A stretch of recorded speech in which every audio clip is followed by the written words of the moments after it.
आज एक ऐसी कहानी की दुनिया में चलते हैं जो सिर्फ डराती नहीं है, बल्कि अंदर तक हिला कर रख देती है। कहानी है विक्टोरिया हॉस्टल की, एक ऐसी जगह जहां बदले की आग आज तक नहीं बुझी है। यहां मौत का तांडव होता है। सोचिए, ये वो पहले शब्द थे जो एक इंस्पेक्टर को सुनने को मिले। कहाँ? एक मुर्दा घर में, वहां के इंचार्ज से।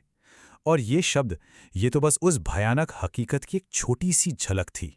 तो इस कहानी के सेंटर में कौन कौन है?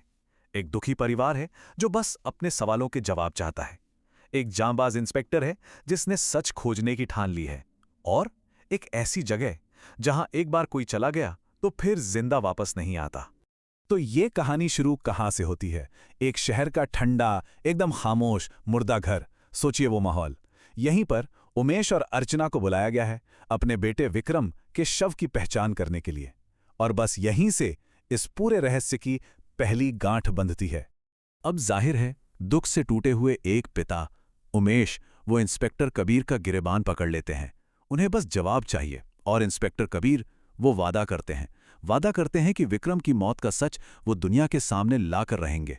एक ऐसी मौत जिसका सीधा कनेक्शन था उस बदनाम विक्टोरिया हॉस्टल से। तो अपने वादे को निभाने के लिए इंस्पेक्टर कबीर क्या करते हैं? वो एक स्टूडेंट का भेष बदलते हैं और पहुंच जाते हैं उसी वीरान विक्टोरिया हॉस्टल में। और ये हॉस्टल भी, क्या लोकेशन थी इसकी! एक पहाड़ी के एकदम किनारे पर, एक खाई के ठीक ऊपर। ऐसा लगता था जैसे दुनिया से इसका कोई लेना देना ही नहीं है। वहां पहुंचकर कबीर एक बहुत ही अजीब चीज नोटिस करते हैं। ये हॉस्टल दिन के उजाले में तो बिल्कुल एकदम मुर्दा, खामोश लगता है, जैसे सालों से बंद पड़ा हो। लेकिन जैसे ही रात होते है, मानो जादू हो जाता है। हर कमरे में लाइट जल उठती है और खिड़कियों से अंदर परछाइयों की हलचल साफ दिखने लगती है। तभी हॉस्टल का एक अजीब सा चौकीदार उन्हें रोक लेता है और एक अजीब सी चेतावनी देकर लौटा देता है। क्या कहता है? एडमिशन चाहिए तो रात में आना, दिन में यहां कोई काम नहीं होता। मतलब साफ था, इस हॉस्टल के सारे राज अंधेरे में ही छुपे थे और कबीर को उस अंधेरे का इंतजार करना ही था। तो रात हो गई। कबीर अब उसी हॉस्टल में दाखिल होते हैं जो अब बिल्कुल लोगों की हलचल से भरा हुआ है। रिसेप्शन पर एक खामोश सा वार्डन बैठा है। वो एक शब्द नहीं बोलता, बस कबीर को कमरा नंबर 307 की चाबी पकड़ा देता है। तभी कबीर की नजर एक बोर्ड पर जाती है और उस पर लिखे थे हॉस्टल के 3 बड़े ही अजीब नियम। पहला, कोई किसी से बात नहीं कर सकता। दूसरा, कोई किसी के कमरे में नहीं जाएगा, ना ही किसी को अपने कमरे में आने देगा। और तीसरा, सबसे अजीब, एक बार कमरे में चले गए तो बाहर नहीं आना है। सोचिए, ये नियम किस लिए थे? जाहिर है, डर और अकेलेपन का माहौल बनाने के लिए। जैसे ही कबीर ये नियम पढ़कर पलटते हैं, वो हैरान रह जाते हैं। रिसेप्शन खाली, वार्डन गायब, और वो पूरा कॉरिडोर जो अभी 1 मिनट पहले लोगों की आवाजों से गूंज रहा था, वहां अब मौत जैसा सन्नाटा है। सब कहां गए?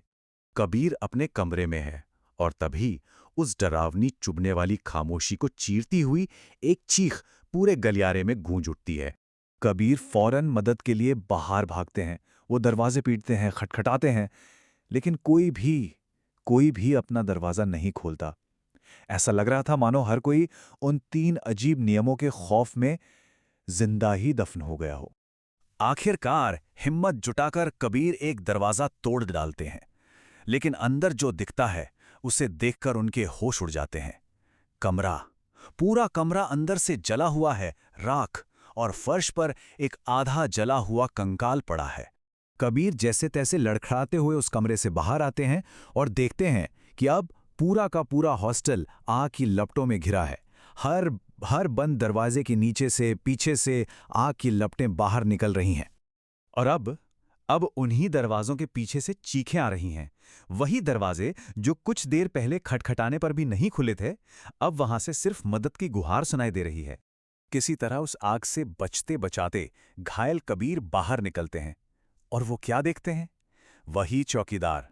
उस पूरी तबाही के बीच वो एकदम शांति से खड़ा है और बस जलते हुए हॉस्टल को घूर रहा है।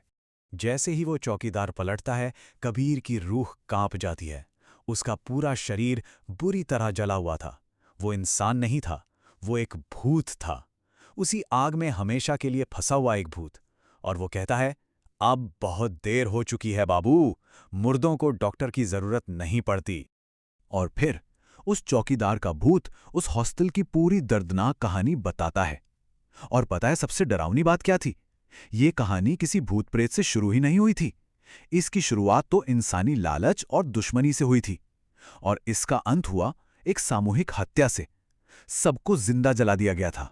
चौकीदार आगे बताता है कि उस आग में जितने भी लोग मारे गए थे, उनकी आत्माएं यहीं इसी हॉस्टल में फंसी हुई हैं, और वो सिर्फ एक चीज चाहती हैं, अपना बदला।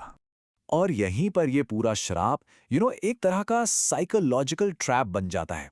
कैसे? जिसने उन्हें जलाया था वो असली कातिल तो कभी पकड़ा ही नहीं गया, तो अब बदला लेने की उस आग में अंधी हो चुकी आत्माएं रात में आने वाले हर नए इंसान को अपना कातिल समझ लेती हैं, और फिर वो उसके साथ वही करती हैं जो उनके साथ हुआ था, उसे जिंदा जला देती हैं। और ठीक उसी पल कबीर को सब समझ आ जाता है। वो जान जाते हैं कि वो ठीक उसी जाल में फंस चुके हैं जिसमें विक्रम की जान गई थी, और अब यहां से निकलने का कोई रास्ता नहीं है।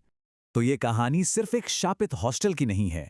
ये इस बात का एक गहरा सवाल है कि जब इंसाफ नहीं मिलता, जब न्याय अधूरा रह जाता है, तो बदला लेने की चाहत कैसे एक पीड़ित को ही हैवान बना देती है। और ये कहानी हमें एक सवाल के साथ छोड़ जाती है, जब शिकार खुद शिकारी बन जाए तो असली हैवान कौन होता है?